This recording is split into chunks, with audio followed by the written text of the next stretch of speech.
Welcome to RSAC Conference 2025. We're recording from the Cyber Risk TV studio at Marriott Marquis in San Francisco. Thank you to the sponsor of today's media partner program, Cyber SG TIG Collaboration Center. I'm your host, Mike Shima, and joining me for this interview is Meng-Chow Kang, Principal Security Advisor at SecAI. Welcome. Thank you. We're happy to have you here today. And SecAI, AI is in the name, but we're here to talk about some humans, I think. Yes. Now, AI is, it's infiltrating, I'll use that word, everywhere. It seems to be trying to be used, or people are finding uses for it, but especially within detection and response, incidents, investigations, your focus is on humans. Tell us a little bit more about that.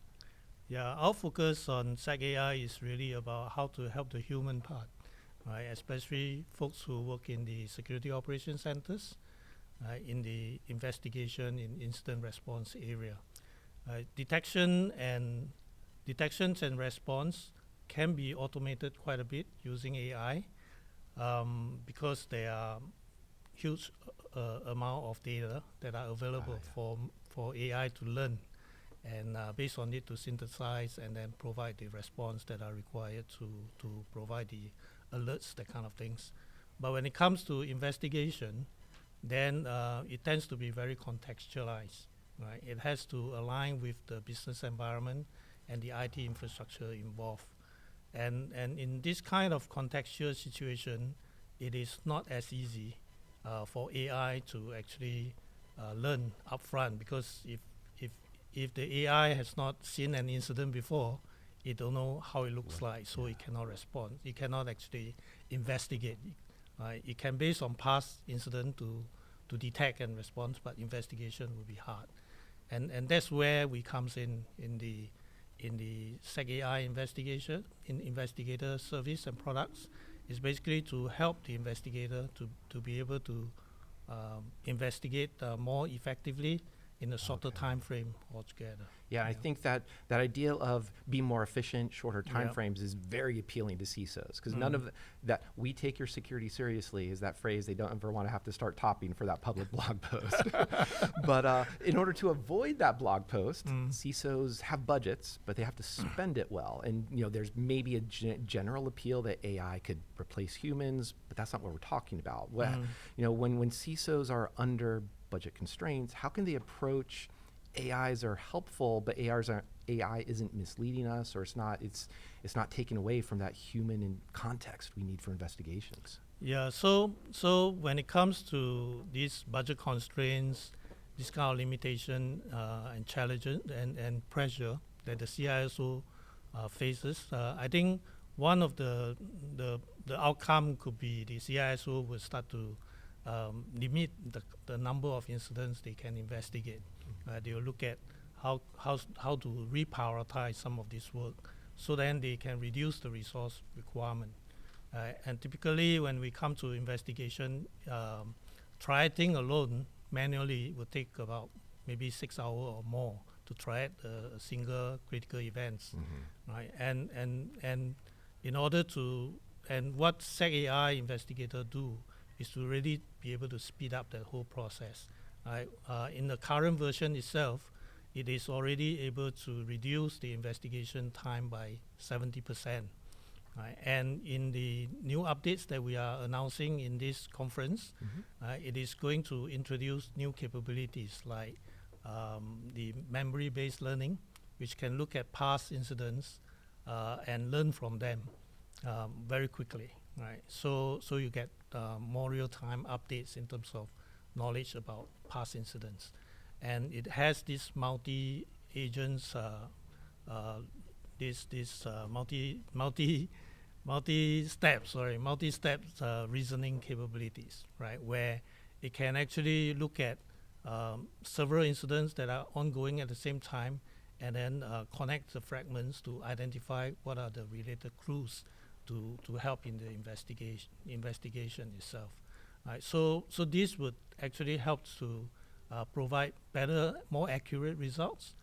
Produce better, more accurate results, and also help the CISO to shorten the time frame without compromising the number of incidents they have to investigate. And that feels compelling to me, especially if I was one of the people, one of those operators in there, to make my time more efficient sounds pleasing if you're still giving me that help. And so that way I can focus less on the tedious aspects and more on that investigation, what needs that business context. And I wonder, I realized there wasn't a question in there because I was just excited. This is what seems like the good forward, good path forward. You ask again the question? Yeah, no, but I think if I were to turn that into a question, I would be, how do you, in the world of agentic AI and how you have a long experience in this world in particular, what are ways to make people more comfortable understanding that agentic AI or just AI isn't making the world or making their situation worse? I think what is important is that we have to so-called learn how to coexist with the AI tools around us, right? So-called like producing co-intelligence, and one of the some of the principles that I came across are, for example, it is important to always bring AI to the table, right? So get AI involved in whatever you do, right? And this would allow us to actually be more exposed to AI strengths and weaknesses. So we know what are the things that we can leverage and what are the things that we might want to avoid using AI. So that is number one. And the next thing is to really when you bring in AI, to have a more specific role for the AI as well. So then it is not ambiguous to the AI, right? So they have a role to play, and we know exactly what role we want them to play. And or alternatively, you use customized tools like SecAI Investigator, which is actually built and fine-tuned to help investigation job, help incident response job, right? So that would also become more useful, right? So then you can actually be very more confident that this is working for you, right? And I think the next thing is really to understand the fact that whatever AI tools that you are using today is going to be the worst AI tool, right? For now, because for now is the best, but in the 6 months, 1 year time, it will be the worst because there will be a lot of improvement. There will be new capabilities, right? Like this multi-step reasoning thing, memory based learning. It wasn't available 6 months ago, right? But now it is already built into our next release. Well, and that's what's interesting, because you helpfully pointed out that bring in AI to figure out strengths and weaknesses, give it that one specific job, not just think that it's going to take over everything. Exactly. So, and one of the worries could be, especially in the areas of weaknesses, is the idea of hallucinations or. Did this put together some correlation that sent my investigators down a bad path, or did it raise a false alarm? How what are good ways to avoid that, or what are good ways to build that confidence in the tools?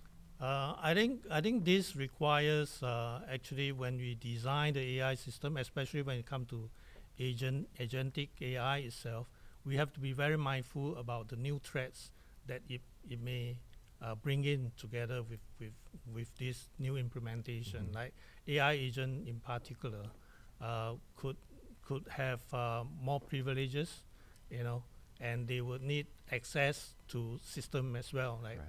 For example, when we build investigative agent, it will need and we want it to really look at a particular incident to determine whether is there an insider threat involved.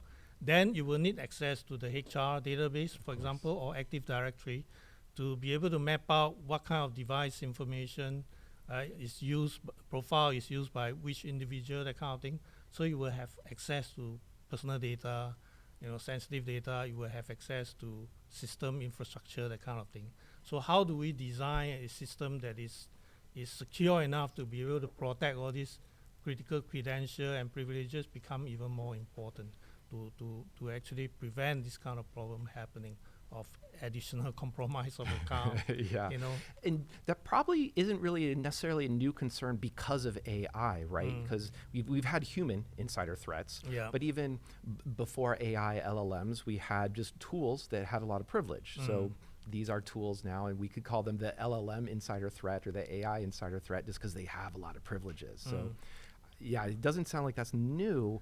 It's not very new. something. I Yeah, think what it's is an the angle there? context that is Yeah. different. Is that first of all, the agent itself, unlike traditional, say, microservice software or software library, now it has certain intelligence built in. It has certain capability. Like you mentioned earlier on, it is able to hallucinate, right?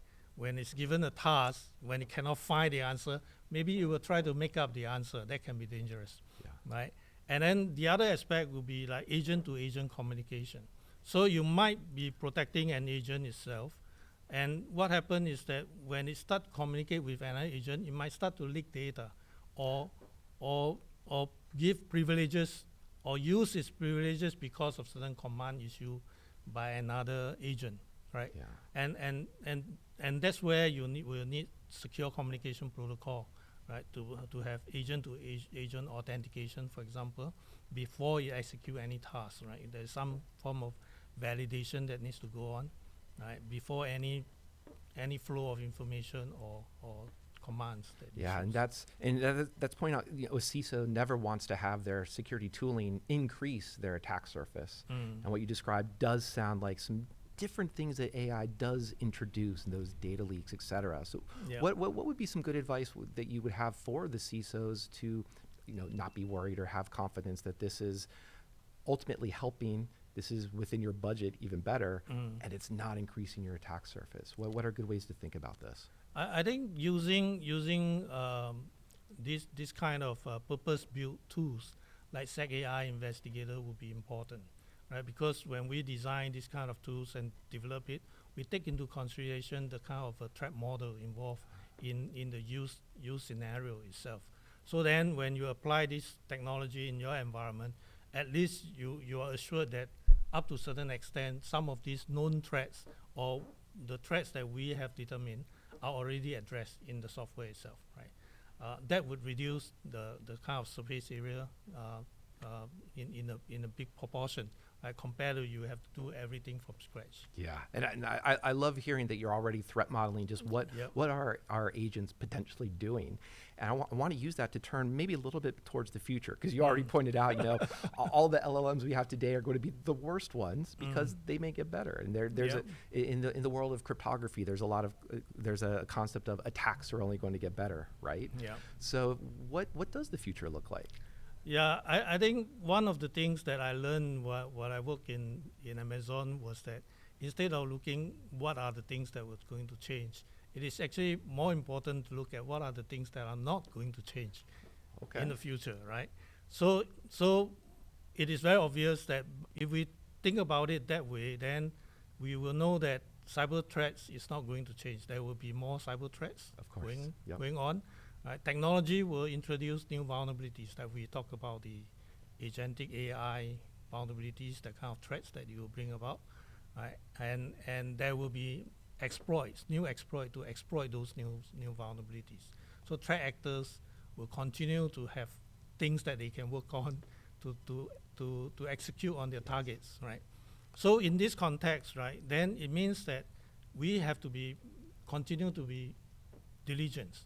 And because AI is developing so quickly, we have to stay on top of it, like earlier on, those principles I mentioned, right? Bringing them to the table, partnership with them, assign them specific role, all these are very important. And also learn what are the new things new capabilities that they are bringing to the table at the same time. All this will allow us to adapt better, allow us to actually respond to this emerging threat more quickly, right? So whatever the future brings to us, right, we will be in a better position, more prepared, more ready to respond to them and deal with the issues accordingly. Yeah, and it sounds like those attackers are never going to go away. Exactly. Yeah, and unfortunately, speaking of being efficient in time, we were just about out of time for this chat. Yep, so I want to say thank you so much for joining us. I appreciate that. Once again, thank you to Meng-Chow Kang for joining us today. To find out more about SecAI, please visit securityweekly.com/SecAI RSAC. For all RSAC 2025 coverage by Cyber Risk Alliance, including the other 6 interviews from our media partner program with Cyber SG TIG Collaboration Center, please visit securityweekly.com/RSAC. Thanks again. Thank you.